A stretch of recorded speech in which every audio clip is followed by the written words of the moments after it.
Hola, my beautiful humans. This is Jasmine Castillo, and I bring stories and cases from the people of color community, bringing awareness of murdered and missing Indigenous women, girls, two-spirits, the LGBTQ community, Asian American, Pacific Islander, Black Indigenous people of color. These are their stories. So, welcome to Hands Off, my podcast.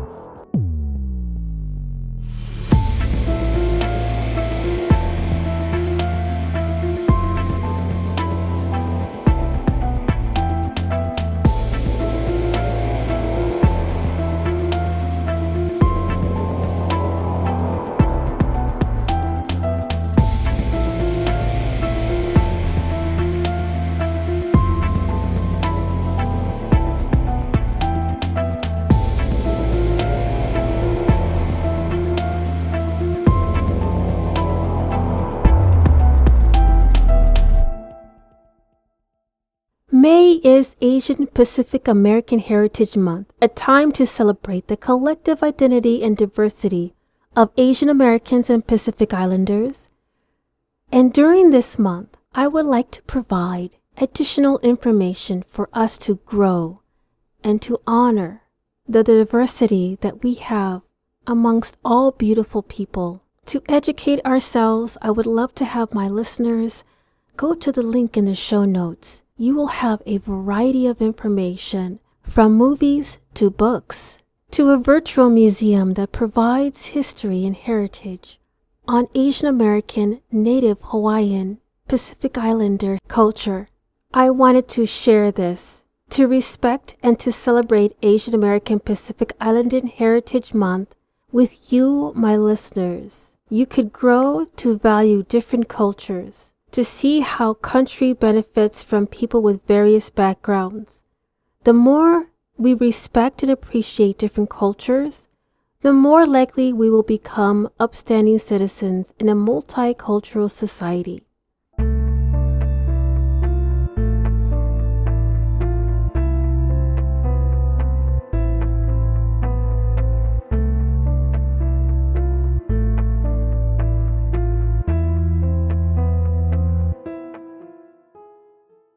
A witness provided authorities the sketch of a man who was described to be a Pacific Islander, about 30 years old, with short hair and a clean-cut face, but with a huge birthmark on its right side.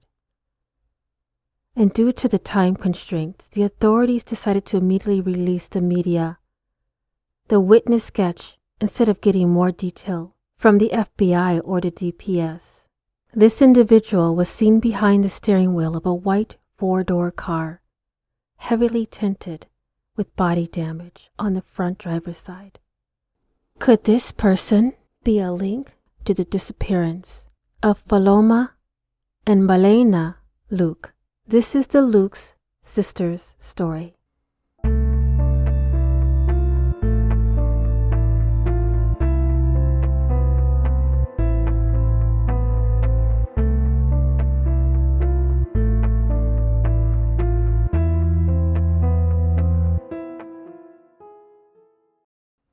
I'm going to take you across the ocean to one of the 14 territories that is considered a U.S. Commonwealth, an island called Saipan, which is part of the Northern Mariana Islands.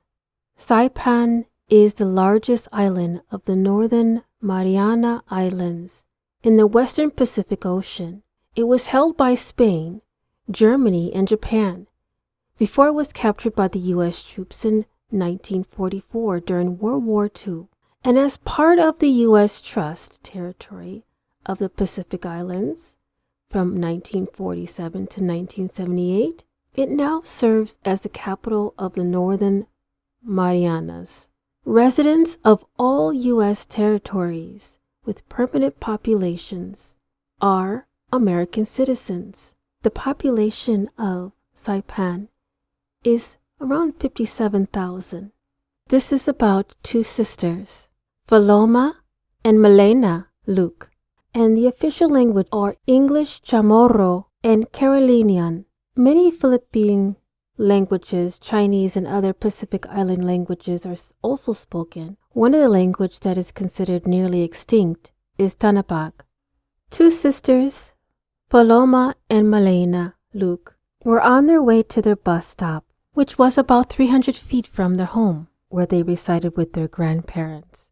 Faloma, who was 9, and Maleina, who was 10, had an arrangement with grandparents and their parents since 2007 to stay with Albert and grandmother while their parents were off working on other parts of the islands. Their mother, Germaine Quitugua, lived in Guam, and their father, Ruthik Luhk, lived in Micronesia. So Faloma and Maleina lived with Albert and Jane, their grandparents. The couple began raising these sisters in 2007 after their biological parents left Saipan for better work opportunities. So on Wednesday, May 25th, 2011, the two sisters headed towards their school bus stop, which was a cement slab, and waited for the bus at 6:30 to take them to Kagman Elementary School, but they never boarded the bus. One witness, a high school student, claimed to have seen the girls shortly after 6 a.m. as they walked by the bus stop. According to the witness, the girls were sitting on a slab of concrete across from the bus stop pavilion and were acting normal. The witness saw no other children or any other suspicious individuals. And by other accounts, the girls were not present once other children arrived at the bus stop or when the bus arrived at 6:30 a.m. The girls disappeared in a matter of minutes. The sisters were wearing a backpack. One was wearing a dark colored with the owner's name and telephone number written on the straps, and the other one had a purple Dora the Explorer pack with writing on the shoulder straps. And these both backpacks disappeared along with the girls, and they have never been located. Faloma Luhk, at the time of disappearance, weighed 90 pounds, 5 feet 1 inch, brown hair, brown eyes. Last seen wearing a light green shirt with a butterfly design and jeans. Maleina Luhk, at the time of disappearance, weighed 65 pounds, was 4 feet tall, brown hair, brown eyes. Last seen wearing a white blouse and jeans. She has a birthmark on her left cheek.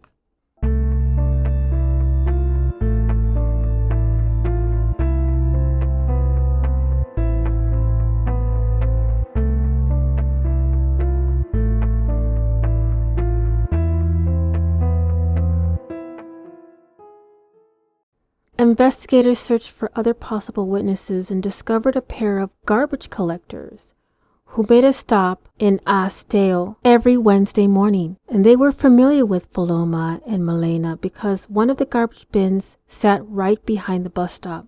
And during this interview, the garbage collector confirmed they worked near the bus stop that morning between 5:45 a.m. to 5:55 a.m.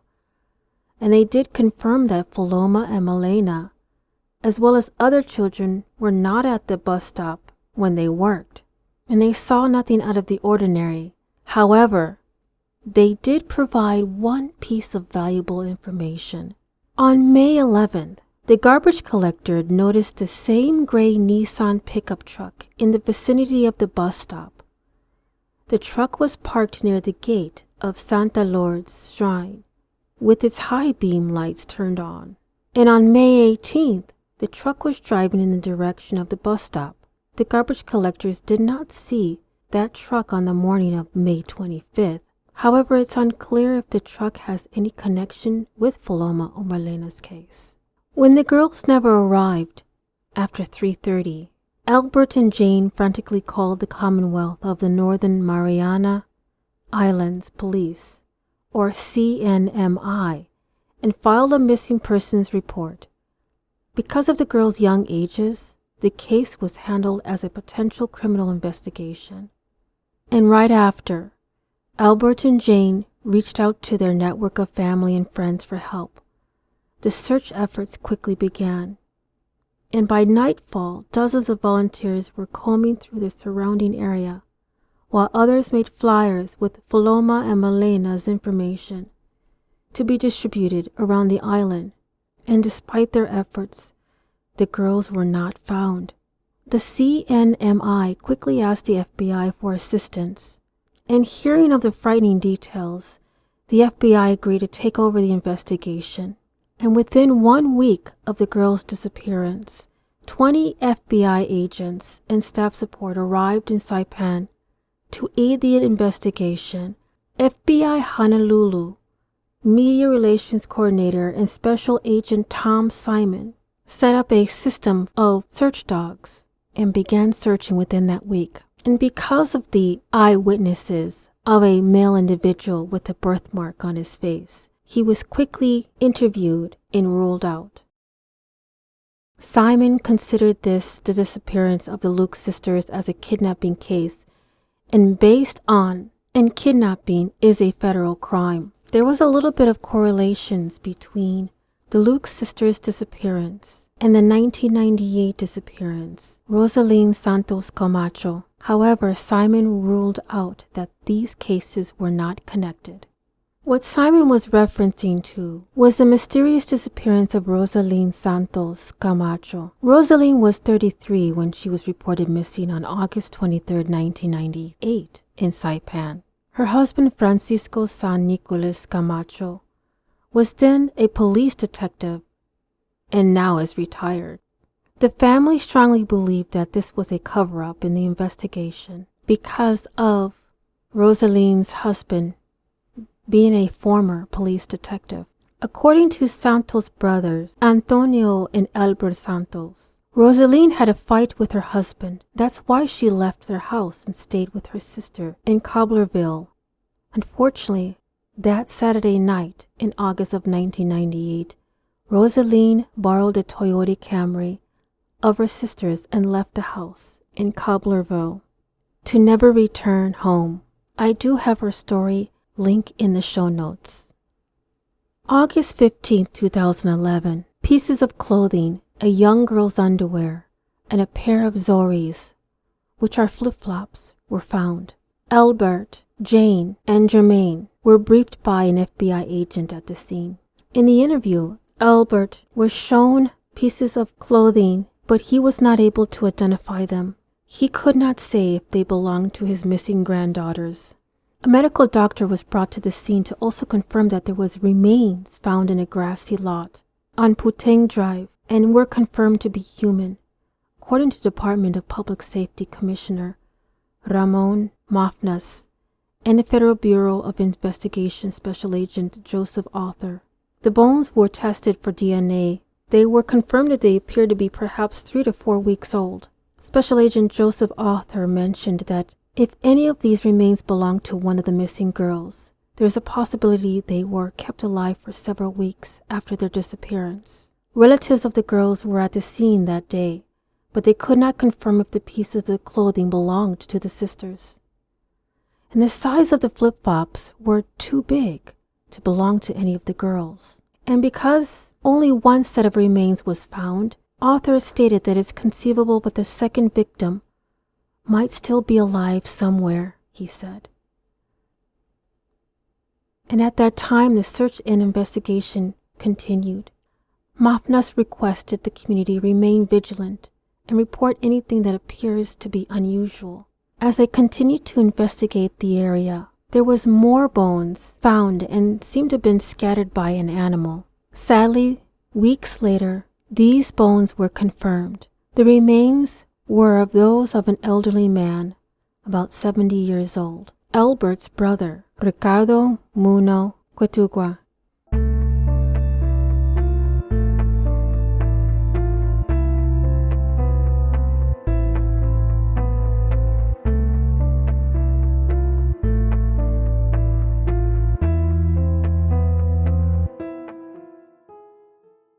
The lot where most of the remains were found has been abandoned for many years, according to neighbors. The house on the lot is barely visible from the road because many trees surround it. Located on Puteng Drive, the house is owned by the family of Tina Concepcion Pangelinan and is just a couple of blocks away from the road where a teenager was abducted by a group of men in a rape case in 2010. Responding officers later found other bones near the abandoned house. Another leg bone was found from another private backyard. Paul Cruz, who lives about a block away, said his dog brought home a leg bone around 7 o'clock on that Sunday, which he prompted to call the police immediately. And responding officers later found out that there was other bones near the abandoned house. Another leg bone was found from another private backyard. And another backbone and rib cage were found by Cruz's brother, Nicholas, behind a booney area just in front of the abandoned residence. Paul, who I mentioned before, he identified to the reporters that the bone that his dog had found looks to have been, quote, chewed off, unquote. And other dogs in the neighborhood found other bones. More bones. And so the police arrived in that area around 9 o'clock a.m. on that Sunday.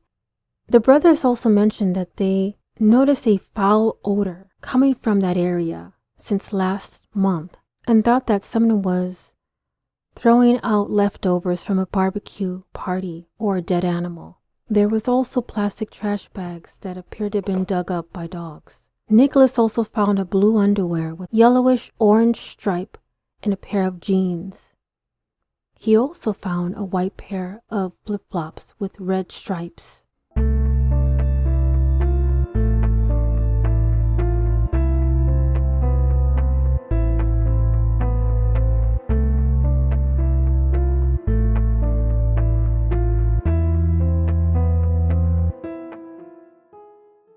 Throughout this time of the Luhk sisters and their disappearance over a decade ago, there has been two persons of interest, which was a former firefighter, Alan S. Agwan. Agwan was related to Luhk's sister through marriage, and he was actually arrested on May 8th of 2012 on felony charges of assaulting and threatening his wife and son in Burien, Washington State. And in February of 2018, nearly 7 years after the girl's abduction, the FBI announced that there was a new lead in the case. A possible convicted sex offender and killer, Joseph Acosta Crisostomo, could have been responsible for the abduction of the Luhk sisters. And because of this tip, this person claimed that shortly after the sisters' abduction, they were murdered by Crisostomo, and who buried their bodies under his parents' house in Coblerville. However, this was ruled out because Crisostomo was already serving a life sentence for 2012 rape and murder of Emerita Romero.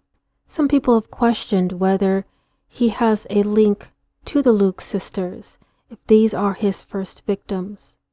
And given the proximity of Coblerville to Asteo, it seemed possible. However, those close to Crisostomo claimed that he had already been in prison for a different crime when the abduction occurred, and could not have been by Joseph. Despite the passage of time, the memory of the two girls still live. Every 25th of May, the Diocese of Chalon-Canoa holds the annual Mass of Remembrance in honor of the girls. The diocese expressed how they hoped the Mass would lead to, quote, resolution, enlightenment, and ultimately peace, unquote, in the community, regardless whether the case was solved.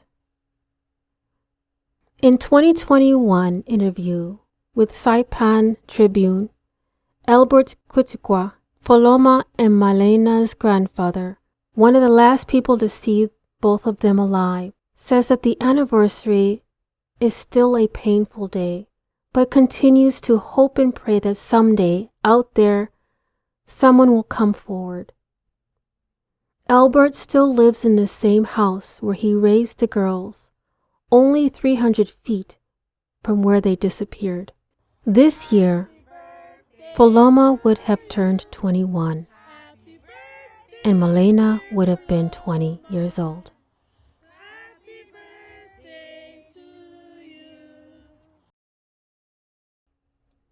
I want to end this episode sharing you A Chamorro proverb.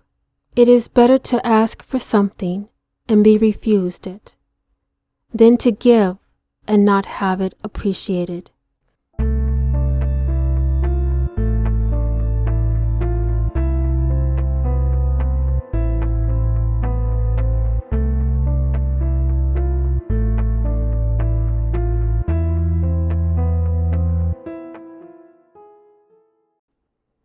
There is a 25,000 reward. If you have any information regarding the abduction of Faloma and Maleina Luhk, please contact the Northern Mariana Islands Department of Public Safety at 670-234-6006 or the FBI Saipan office at 670-322-6934. Thank you for listening to Hands Off My Podcast. If you are enjoying the podcast and you'd like to support the mission, I do have a Patreon membership that will help the cause and bring more detail on cases and stories from the people of color community. If you yourself has a lost loved one or a story suggestion, please don't hesitate to contact me at email handsoffmypodcast@gmail.com. And if you are only able to support in another way, please give this podcast a 5-star rating on Apple or Spotify and continue to listen to upcoming episodes every Thursday, wherever you listen to your podcast. Dios te bendiga.